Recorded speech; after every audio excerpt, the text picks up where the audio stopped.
پہلی بات تو یہ ہے کہ عورتوں کا میلاد میں شمولیت اس کی حیثیت کیا ہے. عرض خدمت یہ ہے کہ عورت دین میں موضوع بحث اس وقت بنے گی جب اس کے پردے میں فرق آئے گا. وگرنہ وہی عورت حج پر جا رہی ہے، وہی ہوائی جہاز پر سفر کر رہی ہے، وہی جمعے کی مسجد نمازوں میں شامل ہو رہی ہے، اس کے پردے میں اگر فرق آئے تو مسجد میں جانا بھی قابل اعتراض ہے. بخاری شریف کے متن کے اندر ہے کہ نبی کریم علیہ السلام کے دور میں خواتین سرکار کی عیدگاہ میں آیا کرتی تھی. کیوں آیا کرتی تھی؟ پردے کا انتظام. اور عیدگاہ جو ہے وہ ہمیشہ مسجد نبی سے باہر رہی ہے، مسجد نبی کے اندر نہیں رہی.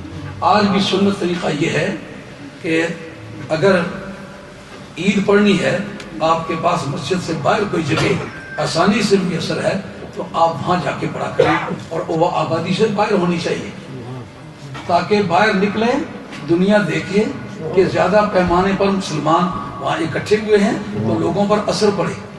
یہ آپ کے جلوس کے سلسلے میں یہ بھی ایک ثبوت ہے کہ کیوں حکم ہے کہ عیدگاہ جو ہے وہ الگ ہونی چاہیے. کہا جمعے کی مسجدیں بہت ساری ہو سکتی ہیں اور کئی جامع مسجدوں کی ایک مشترکہ عیدگاہ ہونی چاہیے، وہ ساری آبادی سے باہر ہو تاکہ لوگوں کو نکلتے ہوئے بھی دیکھیں، آتے ہوئے دیکھیں، اہل باطل پر اثر پڑے. بخاری کے متن کے اندر ہے کہ وہ خواتین جایا کرتی تھیں. جب سرکار کے دور میں ان کا جانا ثابت ہے، اگر کسی وقت علماء نے اس سے منع کرنے کی کوشش کی ہے، ہم ان سے بھی پوچھنے کی پوزیشن میں ہیں جو سرکار نے کام کیا تو آپ اسے کیوں روک رہے ہیں؟ وہ کہتے ہیں موجب شر و فساد ہے. تو کہا ہم کوئی کام غلط ہونے لگ جائے تو کام کی غلطی کو نکالنا چاہیے.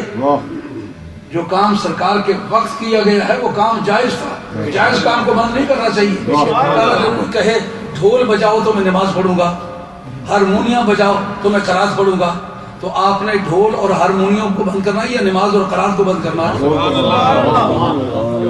مثال کے طور پر جب لوگوں نے کعبہ شریف کے اندر بت رکھ دیے اور صحابہ کرام کو بتوں سے نفرت ہوئی اور وہ بتوں سے سخت بیزار ہوئے، سرکار نے کیا کیا؟ سرکار نے کعبے سے بند کیا یا کعبے کے واقع ہونے والے بتوں کو نکالا؟ کعبے سے بتوں کو نکالا. یعنی کسی جائز کام کو غلط طریقے سے کرنا شروع کیا، اس کو غلطی کو دور کرو، جائز کام کو بند مت کرو.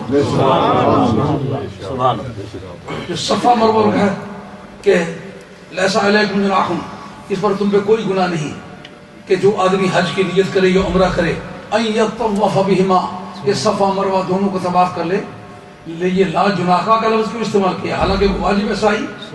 کہتے ہیں دراصل لوگوں کے دلوں دماغ میں یہ آ گیا تھا کہ نائلہ اور اساف یہ ایک مرد تھا اور ایک عورت تھی. نائلہ عورت تھی، اساف مرد تھا.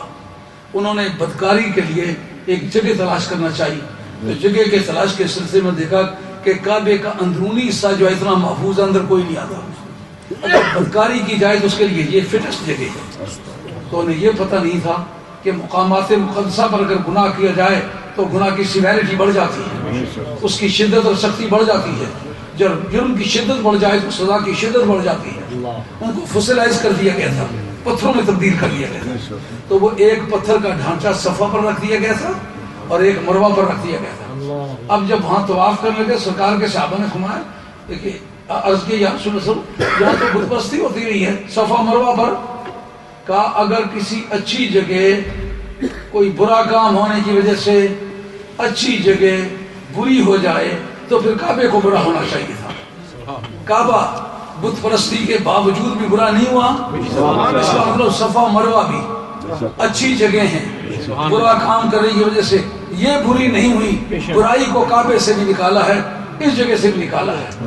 اگر اسلامی اجتماعات میں مسلمان بیٹیاں آتی ہیں، اگر ان کے آنے جانے کا کوئی طریقہ غلط ہے تو اس کو منع کرو، لیکن اس آنے جانے کو منع نہ کرو. اب جو بہت زیادہ چڑچڑاتے ہیں ان سے پوچھو، یہ شاپنگ سینٹروں میں جو ونڈو شاپنگ کے لیے جاتی ہیں، ان کو کبھی روکا ہے زندگی میں؟ ہمارے ہاں جتنی خواتین آئی ہیں جو عام حالات میں کبھی وہ برقع نہیں استعمال کرتی، یہاں ہماری ہدایت کی اگر کوئی آنا چاہے تو برقع کر. سبحان اللہ. ہمارے اس طرح دیکھیں کسی جگہ ہم نے عورتوں کو دعوت نہیں دی, سبحان اللہ. لیکن اگر وہ آئی ہیں اسلام کے اس فنکشن میں شمولیت کے لیے تو ہماری بیٹیاں ہیں, ہم نے ان کے پردے کا معقول انتظام کیا ہے اور ان کے کھانے پکانے اور سروس کے لیے بھی عورتیں مقرر کی ہیں اور جلوس کے دوران بھی وہ پردہ تھی.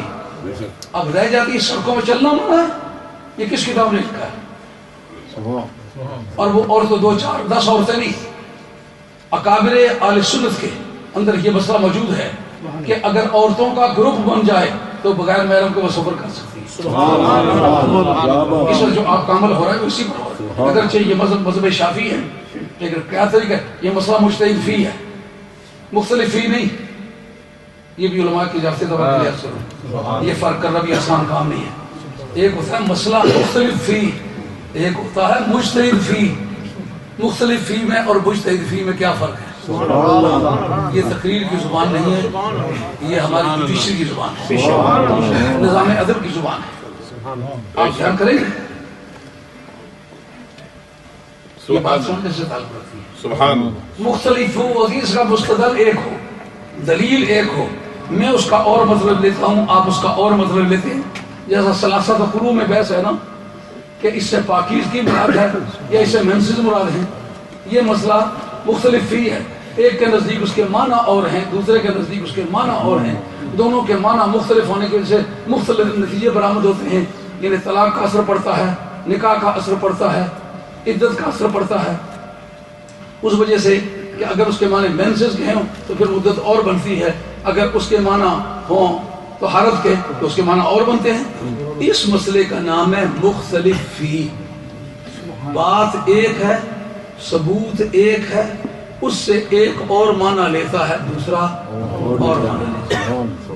ایک ہے مجتہد فی, مسئلہ ایک ہے, دونوں کے پاس دلائل الگ الگ ہیں, اس کے پاس اور ثبوت ہے, اس کے پاس اور ثبوت ہے. یہ جو محرم کے ساتھ سفر کرنا یا غیر محرم نہ ہو تو سفر کرنا, یہ مسئلہ مجتہد فی ہے.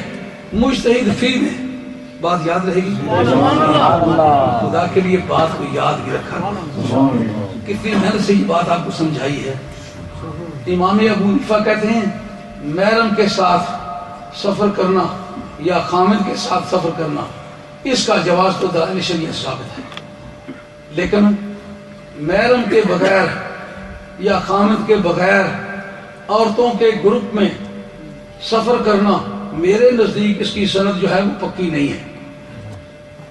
حدیث کا پہلا ڈاکٹر امام شافعی ہے, ان کے وہ کہتے ہیں میرے نزدیک اس کی سند پکی ہے اگر عورتوں کا گروپ مل جائے. دوسرا ڈاکٹر عالم اسلام میں امام احمد بن حنبل ہے, انہوں نے کہا میرے نزدیک اس کی سند پکی ہے. اگر عورتوں کا گروپ بن جائے, عورتیں صالحین ہوں, تو اس گروپ میں خامد کی شرط کے بغیر, محرم کی شرط کے بغیر عورت سفر کر سکتی ہے. اس وقت جو آپ کا عمل ہو رہا ہے یہ قول مجتہد فی پر ہے. شاہ عبدالعزیز صاحب محدث دہلوی, اس کے اندر یہ کتاب عزیزیہ کے اندر موجود ہے. اور شامی کوئی آدمی مقلد ہے امام ابو حنیفہ کا اور مسئلہ مجتہد فی ہے, وہ امام مالک کے قول پر عمل کر سکتا ہے, حالانکہ مقلد وہ امام شافعی کا, امام ابو حنیفہ کا ہے.